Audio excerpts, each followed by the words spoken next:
ഈശോമിശിഹായ്ക്ക് സ്തുതിയായിരിക്കട്ടെ. നിങ്ങൾ എന്നെ തിരഞ്ഞെടുക്കുകയല്ല, ഞാൻ നിങ്ങളെ തിരഞ്ഞെടുക്കുകയാണ് ചെയ്തത്. നിങ്ങൾ പോയി ഫലം പുറപ്പെടുവിക്കുന്നതിനും നിങ്ങളുടെ ഫലം നിലനിൽക്കുന്നതിനും വേണ്ടി ഞാൻ നിങ്ങളെ നിയോഗിക്കുന്നു. യോഹന്നാൻ 15:16. ദൈവം ഇങ്ങനെ തെരഞ്ഞെടുത്ത് നിയോഗിച്ച ചില ജീവിതങ്ങളെ നമ്മൾ പരിചയപ്പെടുന്നു, അവരുടെ മാതാപിതാക്കളെ. ഒപ്പം ദൈവവിളി അനുഭവങ്ങളും ഇവിടെ പങ്കുവെക്കപ്പെടുന്നു. ഏഞ്ചൽസ് ആർമിയും ഷാലോം ടിവിയും ചേർന്നൊരുക്കുന്ന ഗ്രീൻ റൂമിലേക്ക് ഏവർക്കും സ്വാഗതം.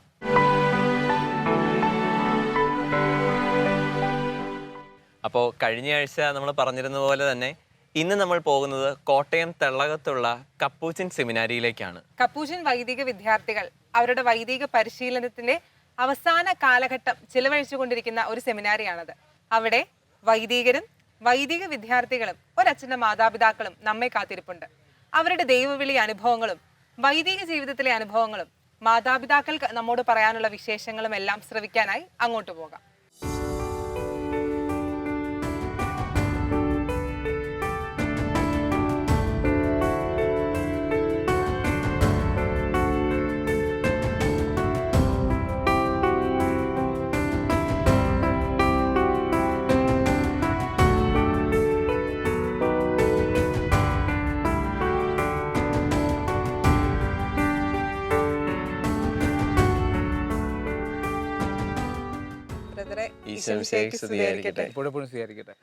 ബ്രദറെ, ഞങ്ങൾ ഈ ഹൗസും ഇതിന്റെ പരിസരം ഒക്കെ ഒന്ന് ചുറ്റി കാണുമായിരുന്നു. അപ്പോൾ ശരിക്കും ഈ ഹൗസ് എന്താണെന്ന് ഞങ്ങൾക്ക് പറഞ്ഞു തരാമോ? തീർച്ചയായിട്ടും ഒത്തിരി സന്തോഷമുണ്ട് ഇവിടെ വന്നതിൽ.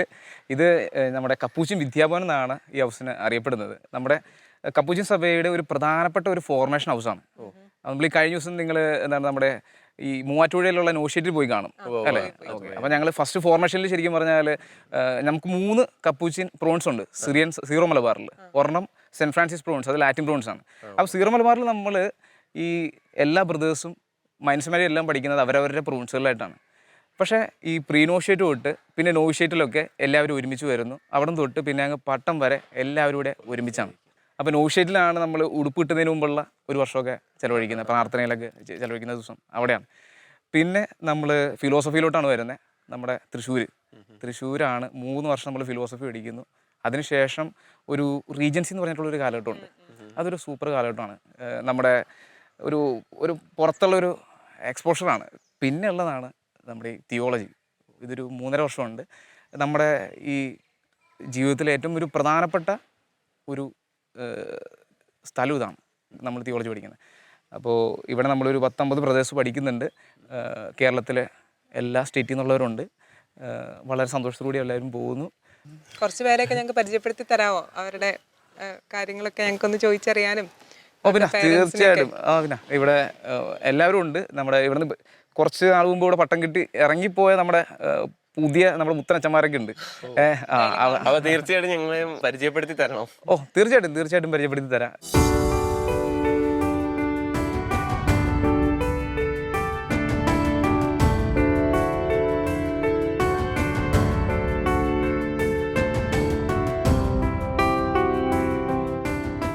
ഇത് നമ്മുടെ അമലച്ചനാണ് കേട്ടോ. നമ്മുടെ ഫ്രാൻസിസ് അസീസി പറഞ്ഞിട്ടുണ്ട്, ഓരോ സഹോദരന്മാരും ഗിഫ്റ്റാണ്. ഞങ്ങൾക്ക് കിട്ടിയ ഒരു 1.5 ഗിഫ്റ്റാണ് നമ്മുടെ അമലച്ചൻ. കാരണം ഒത്തിരി കഴിവുള്ള മനുഷ്യനാണ്. പാട്ട് പാടും, ഡാൻസ് കളിക്കും, നന്നായിട്ട് ഫ്ലൂട്ട് വായിക്കുന്നു, വളരെ ആക്റ്റീവായിട്ട് നടക്കുന്ന ഒരാളാണ്. പലപ്പോഴും കുറേ പേര് ചോദിച്ചിട്ടുണ്ട്, ഇത് എന്തിനാണ് ഇങ്ങോട്ട് പോയത്, എന്തിനാണ് വല്ല ആവശ്യം ഉണ്ടായിരുന്നത്, പുറത്ത് വല്ല എത്ര ഓപ്പർച്യൂണിറ്റീസ് ഉണ്ടായിരുന്നു, അവിടെ ജീവിച്ചാൽ പോരായിരുന്നൊക്കെ കുറേ ചോദിച്ചിട്ടുണ്ട്. പക്ഷേ അതൊക്കെ എല്ലാം വിട്ടിട്ട് ഇങ്ങോട്ട് ഫ്രാൻസിസിന് പുറകെ ഇറങ്ങി തിരിച്ച ഒരാളാണ്. നമ്മുടെ എല്ലാവരും ഇൻസ്പിറേഷനാണ് അമലച്ചൻ. ഒരു പരിചയപ്പെടേണ്ട ഒരാൾ തന്നെയാണ് കേട്ടോ. അപ്പോൾ ആദ്യം തന്നെ നമുക്ക് അമലച്ചനങ്ങ് പരിചയപ്പെടാം.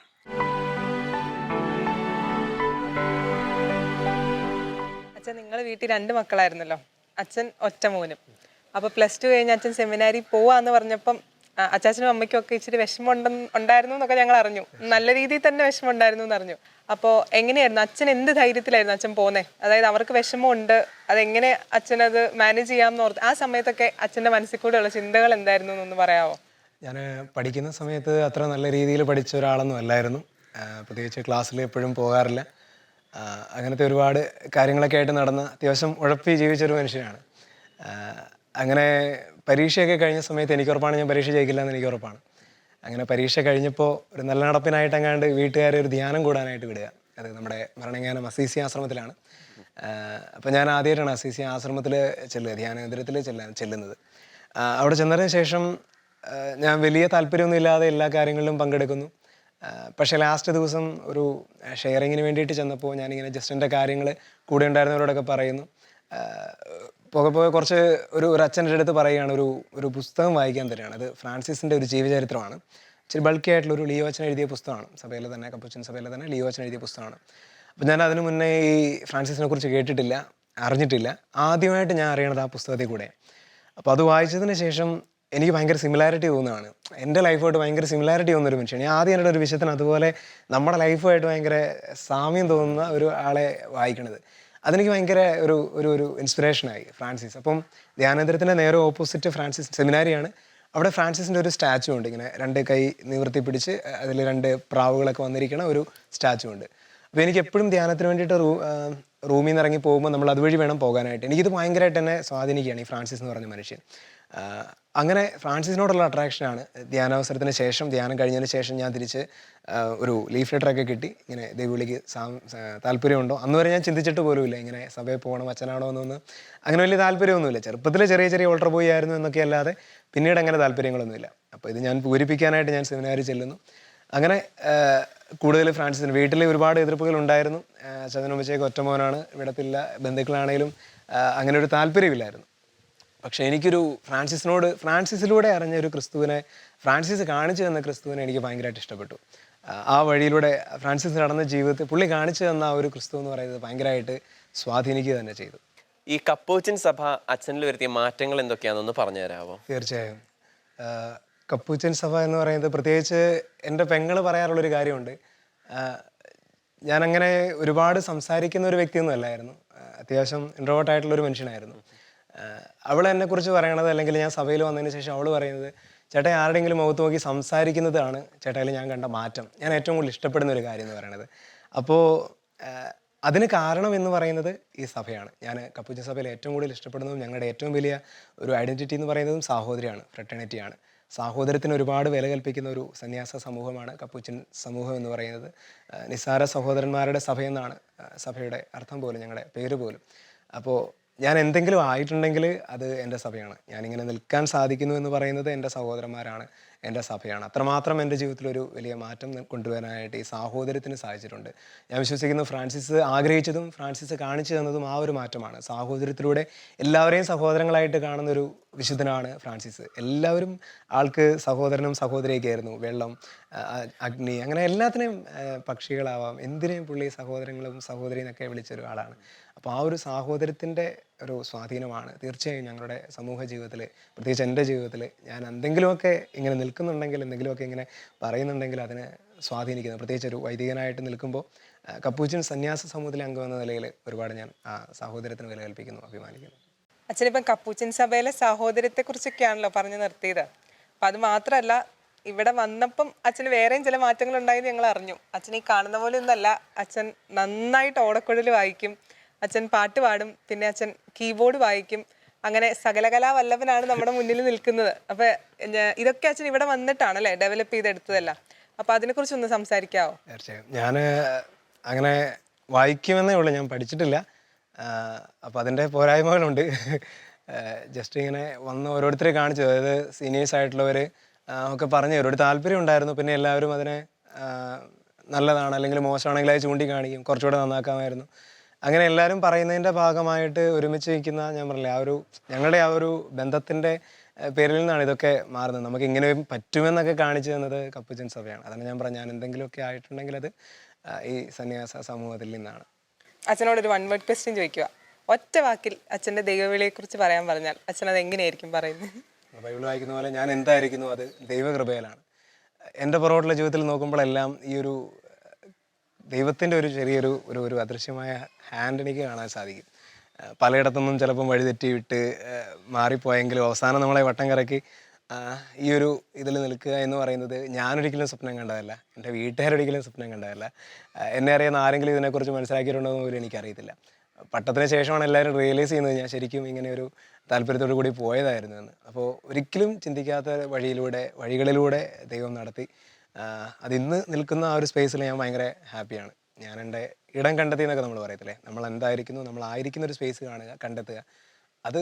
അതിൽ ഞാൻ ഭയങ്കരമായിട്ട് സാറ്റിസ്ഫൈഡ് ആണ്. എൻ്റെ പേരൻസും ഇപ്പോൾ എനിക്ക് ഉറപ്പാണ് അവർ ഒരുപാട് സന്തോഷിക്കുന്നുണ്ട്. പഴയ ഒരു സമയത്തിൽ നിന്നും ഇപ്പം ഞാനായിരിക്കുന്ന ആ ഒരു മൊമെൻറ്റിൽ, ഞങ്ങളായിരിക്കുന്ന ആ കുടുംബത്തിൻ്റെ സ്പേസിൽ ഒരുപാട് സന്തോഷിക്കുന്നുണ്ടെന്ന് എനിക്ക് ഉറപ്പാണ്. ഞങ്ങൾക്ക് അച്ഛൻ്റെ വീട്ടുകാരായിട്ട് സംസാരിച്ചാൽ കൊള്ളാമെന്നുണ്ട്. അപ്പോൾ അച്ഛനൊന്ന് ഞങ്ങളെ ഒന്ന് ഉറപ്പായിട്ട് വീട്ടുകാരുടെ എൻ്റെ കാര്യങ്ങളെക്കുറിച്ച് കൂടുതൽ നന്നായിട്ട് പറയണത് ഞാൻ വന്നപ്പോൾ അവരെന്താണ് അനുഭവിച്ചെന്നുള്ളത് അത് അവരോട് ചോദിക്കുന്നതായിരിക്കും നല്ലത്. അവർ തീർച്ചയായിട്ടും അവരുടെ അനുഭവങ്ങൾ പറയുന്നതായിരിക്കും. ഉറപ്പായിട്ടും അവരെ കേൾക്കാം.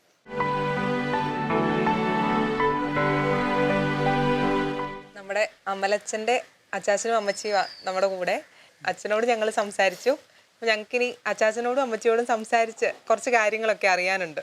അമലച്ഛൻ ഇങ്ങനെ ഒരു വൈദികനാവുമെന്ന് പ്രതീക്ഷിച്ചായിരുന്നു ശരിക്കും? പ്രതീക്ഷയെന്ന് പറഞ്ഞാൽ കുഞ്ഞുനാളി പുള്ളി ഇങ്ങനെ അച്ഛനാകുന്ന രീതിയിലുള്ള അഭിനയങ്ങളൊക്കെ ഒരു 4 വയസ്സ് 5 വയസ്സിലൊക്കെ പുള്ളി നടത്തുന്നുണ്ടായിരുന്നു. എനിക്ക് 2 കുട്ടികളാണ്, അമലച്ഛനും മകളും ഉണ്ട്.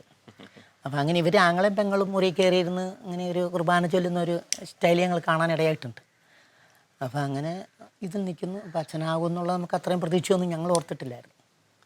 അങ്ങനെ 10ാം ക്ലാസ് പഠനം താരബാലനായിട്ട് മിഷൻ ലീഗിൻ്റെയൊക്കെ ലീഡറും പോറാനാതലത്തിലും അങ്ങനെയൊക്കെ നല്ല 10ാം ക്ലാസ് വരെ പഠനത്തിലും ഒന്നും കുഴപ്പമില്ലാവുന്നായിരുന്നു. +2 കഴിഞ്ഞപ്പോഴാണ് കമ്പ്യൂട്ടർ സയൻസ് എടുത്ത് പഠിക്കണമെന്ന് പറഞ്ഞ് പോയി പഠിച്ച്. പക്ഷേ അവിടെ വെച്ചൊരു പഠനത്തിലൊക്കെ ഉഴപ്പിലേക്ക് വന്നതും പിന്നെ ഞങ്ങൾ ധ്യാനം കൂടാൻ SCC വിട്ട് ധ്യാനം കൂടി 4ാം ദിവസം മോൻ വിളിച്ച് പറഞ്ഞ് അമ്മേ ഞാൻ അച്ഛനാകാൻ പോവുകയാണ്. അത് കേട്ടപ്പോഴേ എനിക്ക് ഭയങ്കര വിഷമമായിപ്പോയി. ഞാൻ പറഞ്ഞു ഇതെന്നെ ഈ പറയുന്നേ? ഞാൻ പറഞ്ഞു ഞാൻ തീരുമാനിച്ചു എന്ന് പറഞ്ഞു. പോകണ്ടെന്നൊക്കെ പറഞ്ഞെങ്കിലും പുള്ളി അംഗീകരിച്ചില്ല.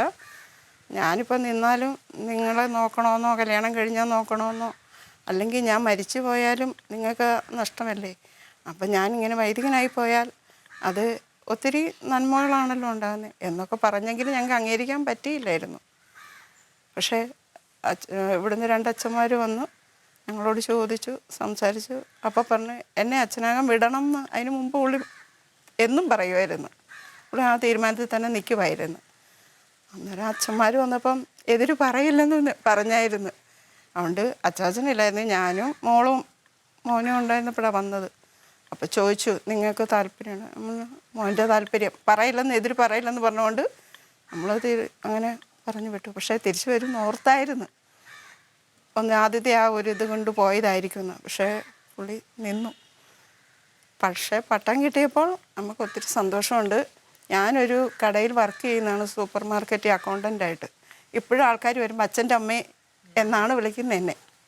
അത് കേൾക്കുമ്പോൾ സന്തോഷമുണ്ട്, ഒത്തിരി സന്തോഷമുണ്ട്. ഇപ്പോൾ ഒത്തിരി പുള്ളി ഈ പറഞ്ഞ പോലെ ഇത്രയും കഴിവുണ്ടെന്ന് അറിഞ്ഞില്ല. ഞങ്ങൾക്ക് അതിനൊന്നും പറ്റത്തില്ലല്ലോ, നമുക്ക് കഴിവുകളൊന്നും വളർത്താനുള്ള. പക്ഷേ ഇപ്പോൾ ഈ ഫ്ലൂട്ട് വായിക്കുമ്പോഴും പാട്ട് പാടുമ്പോഴും കുർബാനയാണേലും ഒത്തിരി പേര് കുർബാന കഴിഞ്ഞിറങ്ങുമ്പോൾ ഒത്തിരി പേര് വന്ന് പറയും അച്ഛാ നല്ല കുർബാനയായിരുന്നു, അച്ഛൻ്റെ കുർബാന ഞങ്ങൾക്ക് അനുഭവമുണ്ട്. അങ്ങനെ ഒത്തിരി പേര് പറയും, നമ്മളോടും പറയാറുണ്ട്. ഇങ്ങനെ ഒട്ടും പ്രതീക്ഷിക്കാത്ത ഒരു സമയത്താണ് അമലച്ഛൻ ഇങ്ങനെ അച്ഛനാവുന്നതെന്ന് പറഞ്ഞു. അപ്പം അപ്പച്ചൻ എങ്ങനെയാണ് അത് സ്വീകരിക്കാൻ പറ്റിയത്? KSRTC ഡ്രൈവറായിരുന്നു ഞാൻ തിരുവനന്തപുരം ആയിരുന്നു. അപ്പോൾ അവിടെ നിന്നൊക്കെ വരുമ്പോൾ രാത്രിക്കൊക്കെ വരുമ്പോൾ കുട്ടികളൊന്നും കാണാൻ പോലും ടൈമില്ല, കാരണം വന്ന് പോകുമെന്നുള്ളത്. അപ്പോൾ ജീവിതത്തിന് മുൻപോട്ടുള്ളതിന് വേണ്ടി നമ്മൾ തുഴയുക ഇങ്ങനെയുള്ള കാര്യങ്ങൾക്ക്, ആഗ്രഹങ്ങൾ. അപ്പം ഞാൻ ആദ്യം പറഞ്ഞു പറ്റത്തില്ല. അങ്ങനെ പറഞ്ഞപ്പം അമ്മ ഇങ്ങനെ പറഞ്ഞു പറ്റത്തില്ല. അപ്പോൾ പുള്ളി മുഖം മാറി. മമ്മി എന്നോട് പറഞ്ഞു അപ്പോൾ അദ്ദേഹത്തിൻ്റെ ആഗ്രഹമല്ലേ, പോയിട്ട് വരുമായിരിക്കും. മനസ്സിലായോ? പോയിട്ട് വരും, നിങ്ങൾ നേഴ്സ് വെച്ചേക്ക്. നേഴ്സ് വെച്ചു. അപ്പം പുള്ളി പോകുന്നു, എല്ലാം റെഡിയായി, സാധനത്തിൻ്റെ ലിസ്റ്റുകളെല്ലാം വന്നു, എടുത്തു. ഞങ്ങളുടെ സ്വന്തത്തിൽപ്പെട്ടൊരു അച്ഛൻ വന്നു, പുള്ളി പ്രാർത്ഥിച്ചു, വീടിനിട്ട് പോലും നോക്കാതെ ചാടി വണ്ടി കയറി. അപ്പം ഞാൻ പറഞ്ഞു എടോ സംഗതി വാളി,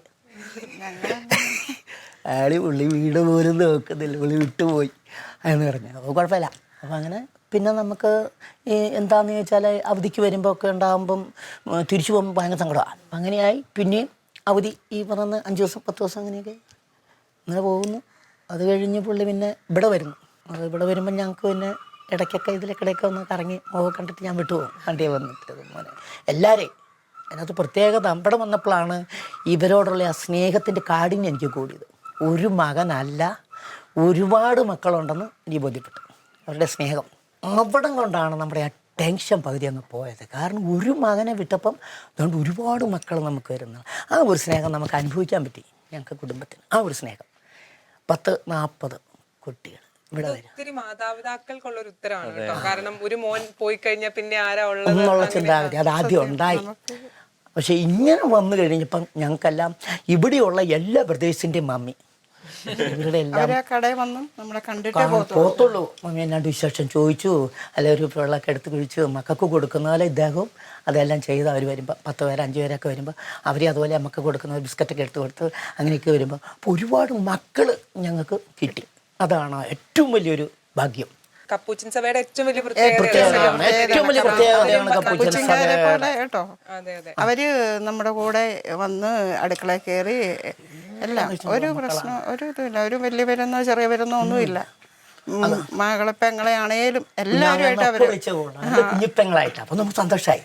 സ്നേഹിക്കാനൊരു കുറേ ആങ്ങളമാർ അവർക്കും ഇത് ഇവിടെയുള്ള എല്ലാ പ്രദേശത്തും പ്രദേശത്ത് അവരുടെ ആങ്ങളമാരായിട്ടാണ് ഇപ്പോഴും ഓരോ ദിവസവും ഈ പ്രദേശത്തിനെല്ലാം വിളിക്കുകയും അവരിങ്ങോട്ട് വിളിക്കുകയും കളിയാക്കൊക്കെ ചെയ്യും. മോള് ജോലിയിലാണ് ഇപ്പം. അപ്പോൾ അവിടെ വെച്ച് അവർ വിളിച്ച് വിദേശത്താണെങ്കിലും വിളിച്ച് അന്വേഷിച്ചുകൊണ്ടിരിക്കും. പുള്ളിക്കാരത്തി അവരെല്ലാം ബർത്ത്ഡേക്ക് വിളിക്കുകയും വിഷയമൊക്കെ എല്ലാ ചേട്ടായിമാരെയും വിളിക്കുന്നത്. അതാണ് വലിയൊരു ഭാഗ്യമായി ഞങ്ങൾക്ക് തോന്നിപ്പോയത്. ആ ഒരു അനുഭവം. ഒരുപാട് മക്കൾ. ഇപ്പോ അമലച്ചൻ ഇങ്ങോട്ട് സെമിനാരിയിലോട്ട് വന്നപ്പോ അനീത്തിയുടെ റെസ്പോൺസ് എന്തായിരുന്നു? സങ്കടമായിരുന്നു. പിന്നീട് അത് എങ്ങനെയാ അത് ഉൾക്കൊണ്ടത്? പുള്ളിക്ക് പിന്നെ എപ്പോഴും സങ്കടം, ചേട്ടായില്ലല്ലോ കാരണം ഇവർ രണ്ടുപേരും അതുപോലെ രീതിയിലാണ് ഇവരുടെ പോക്ക്. ഈ ബ്രദേഴ്സുമായിട്ടുള്ള ബന്ധം അങ്ങനെ ആയി അടി കുഞ്ഞാവേ എന്നൊക്കെ പറഞ്ഞ് അവർ തോണ്ടിയും ചൊറിഞ്ഞ് നിന്നാണ് പുള്ളിക്ക് പിന്നെ അതങ്ങ് വിട്ട് ഒരുപാട് ചേട്ടായിമാരെ കിട്ടിയതിലുള്ള സന്തോഷമായിപ്പോയി പുള്ളിക്ക്. അതാണ്. അപ്പോൾ അങ്ങനെ വന്നപ്പം മെല്ലെ ഞങ്ങൾക്കൊരു അതിനകത്തുനിന്നൊരു വിടുതൽ കിട്ടി. വിടുതൽ എന്ന് പറഞ്ഞാൽ ആ ഒരു മനസ്സിൻ്റെ ഇതങ്ങ് മാറി. വിഷമമായിരുന്നു എന്ന് പറഞ്ഞായിരുന്നല്ലോ. പിന്നെ പോയി കഴിഞ്ഞപ്പോൾ നിങ്ങൾ എങ്ങനെയാ പ്രാർത്ഥിച്ചൊന്ന് അച്ഛന് വേണ്ടി പ്രാർത്ഥിച്ച്? നിങ്ങൾ എങ്ങനെയോ ഒരു വൈദികന്റെ അപ്പനും അമ്മയും അവൻ ഒരുങ്ങിയത്, അച്ഛന് വേണ്ടി നിങ്ങൾ എങ്ങനെയാ പ്രാർത്ഥിച്ചതെന്നൊന്ന് പറയാമോ? അച്ഛന് വേണ്ടി എന്നും ജപമാല ചൊല്ലുന്നതിൽ ഈ അച്ഛൻ ഒരു ജപമാലയുടെ ഒരു രഹസ്യമുണ്ട്. ഇന്നും ഞങ്ങൾ മുടങ്ങിയിട്ടില്ല. അതിലൊരു ജപമാല ഉള്ളത് ഞങ്ങൾ ചെല്ലുന്നത് ഉള്ള എല്ലാ വൈദിക വിദ്യാർത്ഥികൾക്കും വേണ്ടിയിട്ടാണ്. അതിലൊരെണ്ണം ഒന്ന് അമലച്ചൻ കൊടുക്കും. എന്നാണ് അംഗീകരിച്ചു കഴിഞ്ഞപ്പോൾ നിൽക്കാൻ വേണ്ടിയും ഉറച്ചു നിൽക്കാനും വേണ്ടിയിട്ട് പ്രാർത്ഥന തുടങ്ങി. കൃപ കിട്ടാനും ഉറച്ചു നിൽക്കാനും അതന്നെ. അപ്പം അങ്ങനെ ഞങ്ങൾ വൈകിട്ട് ഷെയർ ചെയ്യും. എന്താണ് ഇങ്ങനെ കാര്യങ്ങളെ ബുദ്ധിമുട്ടുകളെ വേദങ്ങളെല്ലാം ഷെയർ ചെയ്യുന്നൊരു ഇതുണ്ട്. അപ്പം അങ്ങനെ 3 പേര് ഒരുമിച്ച് വന്നപ്പോൾ ഓരോരുത്തരെ ആശ്വസിപ്പിച്ച് ഓക്കെ ആയി. വിഷമം ഉണ്ടാവും എന്നുള്ളത് ഒരു യാഥാർത്ഥ്യം. തമ്പുരാൻ അത് മാറ്റും എന്നുള്ളത് മറ്റൊരു. അതായത് പറഞ്ഞ കുട്ടികളെ എല്ലാവരും ഇവരുടെ കൂട്ടത്തിൽ ഇങ്ങനെ കണ്ടപ്പോൾ സന്തോഷം ആയി. നമുക്ക് പിന്നെ മനസ്സിൽ നിന്ന് ആ ദുഃഖം അങ്ങ് മാറി. ഒത്തിരി സന്തോഷമാണ്. കാരണം ജീവിതത്തിൽ നിന്നിരുന്നെങ്കിൽ ഇത്രയൊന്നും ഉയരില്ല. നമുക്ക് മനസ്സിന് ഈ ഒരു സന്തോഷം ഞാൻ കിട്ടിയല്ല പോയതിക്കുള്ളൂ. ഇപ്പൊ സന്തോഷം ഭയങ്കര സന്തോഷം. അത് പ്രേക്ഷകരെല്ലാരും ഒന്ന് അറിയേണ്ട കാര്യമാണ്. പോയപ്പോ വിഷമം ഉണ്ടായിരുന്നു, അതിൽ കൂടുതൽ സന്തോഷം. നിന്നിരുന്നെങ്കിൽ ചിലപ്പോ ആരായി തീരുന്നൊന്നും നമുക്കറിയില്ലല്ലോ. ജോലി പക്ഷേ ഇതിപ്പോ ദൈവത്തിന് വേണ്ടി ജോലി ചെയ്ത് ഒരുപാട് പേര്. അന്ന് ഞാൻ പറഞ്ഞിട്ടുണ്ട് ഒരു കാര്യം, മക്കളെ ആത്മാവിനെ തേടണം. ഈശോ ധനാറ തന്നതായിട്ട് കൂട്ടി അത് പൊലിപ്പിച്ചു കൊടുക്കണം. അതേ ഞാൻ പറഞ്ഞിട്ടുള്ള വാക്കുള്ളൂ. അപ്പോൾ ഒരുപാട് 10 തന്നാൽ 20 ആയിക്കോ, കുഴിച്ചു മൂട്ടരുത്. ഏറ്റവും ഒരു അച്ഛന് കൊടുക്കാൻ പറ്റുന്ന ഏറ്റവും നല്ല ഉപദേശം അത് മാത്രമേ കൊടുത്തുള്ളൂ, കുഴിച്ചു മൂടരുത്. കാരണം അല്ല എനിക്കൊന്നും അറിയത്തില്ല, ഞാനൊന്നുമില്ല എന്നും പറഞ്ഞ് ഇരിക്കാൻ പറ്റത്തില്ല. അപ്പം അതിനെ 10-ന് 10 20 ആക്കി പൊക്കോട്ടെ. ഈ 10-20 ആക്കുന്നുള്ളതിന്റെ ഒരു റിസൾട്ട് നമ്മൾ കാണുന്ന ഒരു ഇതാണ്, ആ ഫ്ലൂട്ട് വായന അമലച്ചന്റെ. അവിടെയാണ് എനിക്ക് ഉള്ളത്. ഞാനൊന്നും പഠിപ്പിക്കാൻ പറ്റാല്ല കുട്ടികൾ. അവിടെ സ്വന്തം കഴിവില്ല, അവരെടുത്തു പഠിച്ചു, അങ്ങനെ പോകും. അച്ഛനായി കഴിഞ്ഞിട്ട് നിങ്ങളുടെ ആത്മീയ ജീവിതത്തിൽ വന്ന മാറ്റങ്ങൾ? ആത്മീയത്തിൽ ഞങ്ങൾക്ക് മാറ്റങ്ങൾ വന്നിട്ടുണ്ടായിരുന്നു. അന്ന് ഞങ്ങൾ പ്രാർത്ഥനയുണ്ട്, പ്രാർത്ഥനയും കാര്യങ്ങളും പ്രാർത്ഥിക്കുകയും പിള്ളേരെ അങ്ങനെ വേറെ ഉള്ള ഒരു ഇങ്ങനെ പോയപ്പോ ഒരു വിഷമം ഉണ്ടായിരുന്നല്ല. നമ്മുടെ ജീവിതത്തിലൊന്നും വലിയ പ്രാർത്ഥനയ്ക്ക് പുറകോട്ട് പോയിട്ടില്ല. ജീവിതം കുറച്ചുകൂടെ നന്നായി ജീവിക്കുന്നു. ചില ദൈവത്തിന്റെ സ്നേഹം നമുക്ക് അനുഭവിക്കാൻ പറ്റി. ആ സ്നേഹം നമ്മൾ പങ്ക് എടുത്തിട്ട് അതിലനുസരിച്ച് ദൈവത്തിന്റെ കൂടെയായി മുന്നോട്ട് നീങ്ങാൻ നമുക്ക് ധ്യാനങ്ങളെല്ലാം പോകും. അതിനിടയ്ക്ക് ചാരിറ്റി പ്രോഗ്രാം ഞാൻ ചെയ്യുന്നുണ്ട്. ജീസസ് ഗിഫ്റ്റ് എന്ന് പറഞ്ഞ പ്രോഗ്രാം, ഈശോ നിനക്ക് എന്ന സമ്മാനം ആയിട്ടൊരു പ്രോഗ്രാം ഉണ്ട്. 30 വർഷമായി, 29 വർഷമായി അത് നമ്മൾ ചെയ്യുന്നുണ്ട്. പാവപ്പെട്ട കുടുംബങ്ങളിൽ ആരും അറിയാതെ രഹസ്യമായിട്ട് അവരുടെ വീട്ടിൽ ഒരു കിറ്റ് വെച്ചിട്ട് പോവുക. അത് ലേബലുണ്ട്, ഈശോ നിനക്ക് തന്ന സമ്മാനം. അവര് പോലും അറിയില്ല. ഇല്ല ഇല്ല, ആർക്കും അറിയത്തില്ല. അതറിയത്തില്ല ആര് തന്നെന്നോ. വേറെ ആൾക്കാരാണ്. അപ്പം നമ്മൾ അതെ, ആലപ്പുഴ ജില്ലയിൽ കൊടുക്കേണ്ടത് കോട്ടയം ജില്ലക്കാരെ കൊടുക്കണ്ടേ. കോട്ടയം ജില്ലക്കാർ ആലപ്പുഴ കൊടുക്കണം. ഒരിക്കലും ആർക്കും അറിയാൻ പറ്റത്തില്ല. അപ്പോൾ ആ ഈശോയുടെ സ്നേഹം കൂടി നമുക്ക് ഇങ്ങോട്ടും കിട്ടാൻ പറ്റി ഗുണം. അപ്പം അച്ഛനായ പിന്നെ എനിക്ക് കൂടുതൽ വീടുകൾ പറ്റുന്നുണ്ട്. അപ്പൊ അച്ഛനായി കഴിഞ്ഞപ്പോ അച്ഛനെ മാത്രല്ല ഈശോ ഉപയോഗിച്ചേ, അച്ഛന്റെ അപ്പേനെയും അമ്മേനെയും എല്ലാരെയും തമ്പുരാൻ ഉപയോഗിക്കുകയാണ്. അതാണ് അതിനകത്തെ ഒരു പ്രത്യേകത. നമുക്ക് എനിക്ക് ഏറ്റവും കൂടിയ ഒരു സന്തോഷം അതും കൂടെയാണ്. അമലച്ചന്റെ അച്ചാച്ചനെയും അമ്മച്ചീനെയും കണ്ടതിൽ ഞങ്ങൾക്ക് വളരെ സന്തോഷം. ഓരോ അച്ഛന്മാരുടെ മാതാപിതാക്കളെ കാണുമ്പോഴും നമുക്ക് ഓരോ കൺവിക്ഷനാണ് കിട്ടുന്നത്. ശരിക്കും ഒറ്റ മോനായിരുന്നു, വീട്ടപ്പോൾ വിഷമം ഉണ്ടായിരുന്നു എന്നൊക്കെ നിങ്ങൾ പറഞ്ഞു. പക്ഷേ അതെല്ലാം ഈശോ നികത്തി, ഈശോയുടെ സ്നേഹം കൊണ്ട് ഈശോ നിറച്ചു അല്ലേ. അപ്പം ഇതൊത്തിരി മാതാപിതാക്കൾക്ക് പ്രചോദനമായിരിക്കും. മക്കൾ പോകുന്നതിൽ വിഷമിക്കുന്നതും അല്ലെങ്കിൽ അതൊരു കൺഫ്യൂഷനായിട്ട് നിൽക്കുന്ന പേരൻസിനൊക്കെ ഇതൊരു ഇൻസ്പിറേഷൻ ആയിരിക്കും, അവർക്കൊരു വെളിച്ചമായിട്ടായിരിക്കും ഇത് ചെന്നിട്ടുണ്ടാവുക. അപ്പം ഞങ്ങൾക്ക് ഒത്തിരി സന്തോഷം. ഞങ്ങളോട് ഷെയർ ചെയ്തതിലൊക്കെ ഒത്തിരി നന്ദി. അത് ഈശോ എല്ലാം ഈശോ ഒരു കൃപയ്ക്കായിട്ട് മാറ്റി. അച്ഛനെ ഈശോ നന്നായി എടുത്ത് ഉപയോഗിക്കുന്നു. ഈശോയ്ക്ക് മഹത്വം ഉണ്ടാകട്ടെ.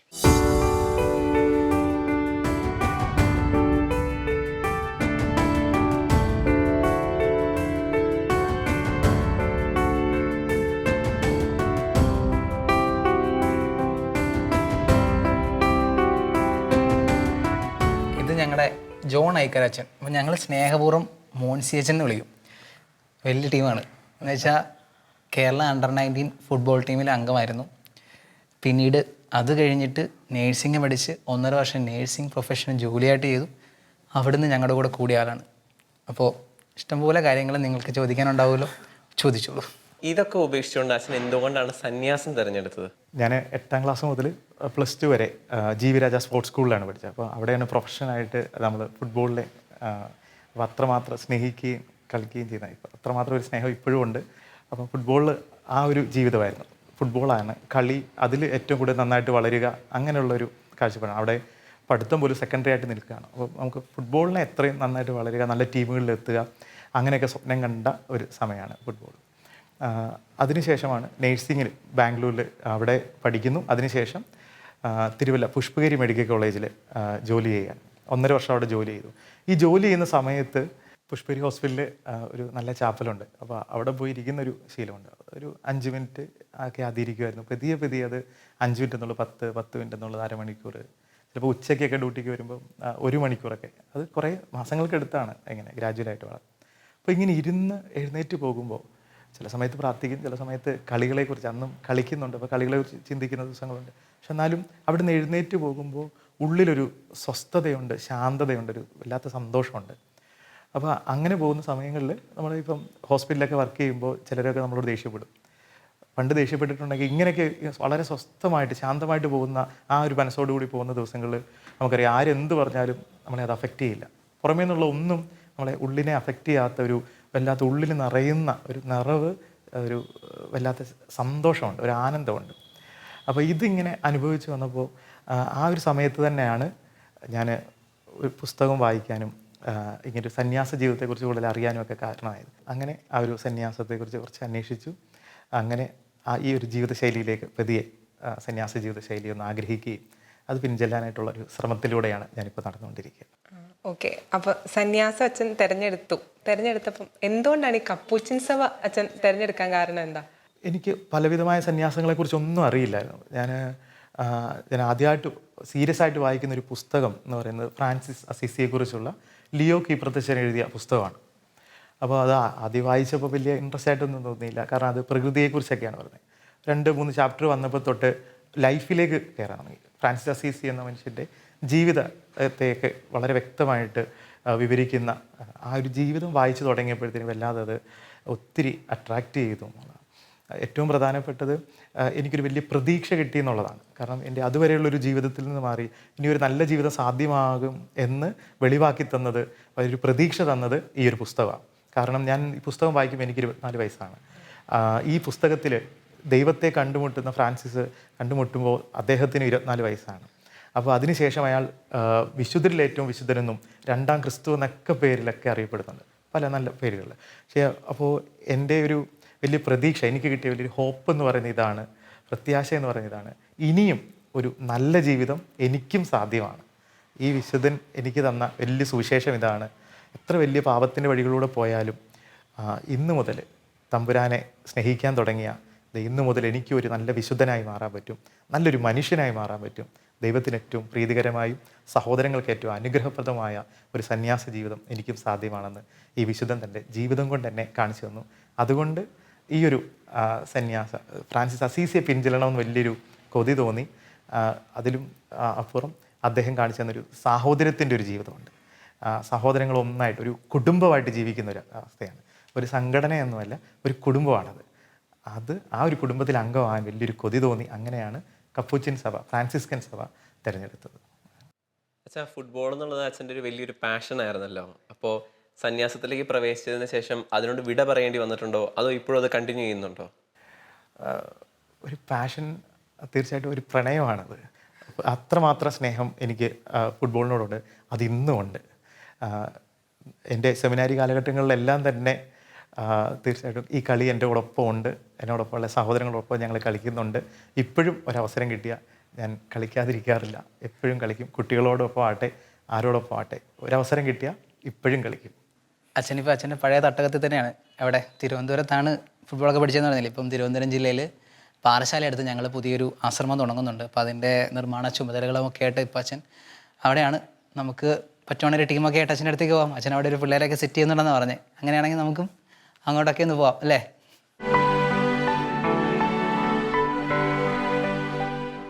അപ്പോൾ ഒത്തിരി താങ്ക്സ് ഉണ്ട് കേട്ടോ. ഇന്ന് രാവിലെ ഇവിടെ വന്ന് നമ്മുടെ ആശ്രമമൊക്കെ ചുറ്റിക്കണ്ട് ഒത്തിരി ഇഷ്ടപ്പെട്ടെന്ന് വിചാരിക്കണേ. ഞങ്ങൾക്ക് നല്ല ഇഷ്ടമായി, സന്തോഷമായി. നമ്മുടെ പ്രിയതാരം നമ്മുടെ അമൽ അച്ഛനെ നിങ്ങൾ പരിചയപ്പെട്ട് അമലച്ഛൻ്റെ മാതാപിതാക്കളെ കേട്ട് ശരിക്കും നിങ്ങൾക്ക് മനസ്സിലായി കാണും ഒരച്ഛൻ്റെ ദൈവവിളിയുടെ പുറകിൽ മാതാപിതാക്കൾക്കുള്ള പങ്ക് മാത്രമല്ല, അച്ഛൻ ഒരു ഒറ്റ മോനാണ്. ആ ഒരു ഒറ്റ മോനെ ഇതിനു വേണ്ടിയിട്ട് വിടുമ്പോഴത്തേക്കും അവർക്കുണ്ടായ വിഷമവും പിന്നെ അതിന് ശേഷം ഇപ്പോൾ അവർ സന്തോഷിക്കുന്നതിനൊക്കെ പറ്റിയൊക്കെ നിങ്ങൾ ഒത്തിരി കേട്ട് കാണും. അപ്പോൾ ദൈവം എത്രത്തോളം ഒരാളെ കരുതുന്നു, അല്ലെങ്കിൽ അവൻ്റെ ജീവിതത്തെ അവന് ദൈവത്തിന് വേണ്ടിയിട്ട് ഒരുക്കിയെടുക്കുന്നു എന്നുള്ളത് നമ്മൾ കേട്ട്. ഇവിടെയുള്ള 50 ബ്രദേഴ്സിനും ഇങ്ങനത്തെ കഥ തന്നെ പറയാനുള്ളത്, അവരുടെ മാതാപിതാക്കൾക്കും ഇങ്ങനത്തെ കഥ തന്നെ പറയാനുള്ളത്. ആരും വിഷമിച്ചിരിക്കണമല്ല, എല്ലാവരും സന്തോഷിച്ചിരിക്കുന്നത്. അപ്പോൾ ഇവിടെ വന്നതിന്, ഞങ്ങളെ കണ്ടതിന്, പ്രത്യേകിച്ച് അമലച്ചൻ്റെ ദൈവവിളിയെ പറ്റിയും അവരുടെ മാതാപിതാക്കളെ പറ്റിയും ഒക്കെ കേട്ടതിനും ഒത്തിരി നന്ദിയുണ്ട്. Thank you so much. ഞങ്ങളും നന്ദി ഒത്തിരി പറയണം. കാരണം ഞങ്ങൾ കണ്ടു, ക്രിസ്തുവിൽ സന്തോഷിക്കുന്ന കുറെ പേരെ ഞങ്ങളും കണ്ടു, പ്രേക്ഷകരും കണ്ടു. എല്ലാവർക്കും ഭയങ്കര സന്തോഷമായി. ഞങ്ങൾക്ക് ഒത്തിരി മനസ്സിലായി ഇവിടുന്ന് നിങ്ങളുടെ ജീവിത രീതി. ഞാൻ ഒക്കെ പുറത്തോട്ട് ഇറങ്ങുവാണെങ്കിൽ നമ്മുടെ യൂത്തിനെ എടുത്ത് പറയുവാണെങ്കിൽ അവർ നോക്കുവാണെങ്കിൽ അവർ ഹാപ്പിയാണ് ചില കാര്യങ്ങൾ നോക്കുമ്പോൾ. പക്ഷേ അത് ഒരു ഇൻസ്റ്റന്റേനിയസ് സംഭവമാണ്. അതായത് ഒരു സംഗതി കഴിഞ്ഞാൽ അതവിടെ തീർന്നു. പക്ഷേ നിങ്ങളുടെ അടുത്ത് ഞങ്ങൾ കണ്ടൊരു വ്യത്യാസമാണ്, നിങ്ങൾ 24/7 ഹാപ്പിയാണ്. നിങ്ങൾ ഗ്ലൂമി ആയിട്ട് നടക്കുന്ന ഒരാളെ പോലും ഞങ്ങൾ ഇവിടെ കണ്ടില്ല എന്നുള്ളതാണ്. അത് തന്നെയാണ് നമുക്ക് കിട്ടിയ വലിയ പാഠം ഇവിടെ വന്ന്. അപ്പൊ ഞങ്ങൾക്കും സന്തോഷം.